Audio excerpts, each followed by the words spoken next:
Ուրեմն ես գտնվելու վայրի անհայտ զինվորի ծնող եմ, որ ես 5 տարի անցնում ենք այս ցավի միջով ու ես մենակ չեմ, բազմաթիվ ենք։ Վերջին անգամ խոսել ենք հոկտեմբերի 7-ին 20 թվականին, եղել է ժամկետային զինծառայող, ընդ որում Հայաստանի Հանրապետությունում, ոչ թե Ղարաբաղում, ինչպես ասում է Ղարաբաղը Ադրբեջանը ա եղել, մենք տեղյակ չենք եղել։ Ու մեր երեխաներին հոկտեմբերի սկզբից տարել են ամենաթեժ կետերը, որտեղ չգիտեմ ինչ մարտեր են եղել ու մենք տեղյակ չենք եղել։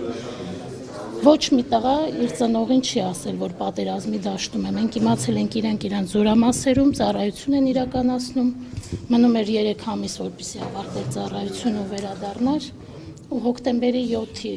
ցերեկը ժամը 1-ից 1:30 խոսել ենք, ամեն ինչ լավ է, մամ ջան, չմտածեք, մենք լավ ենք, կգանք։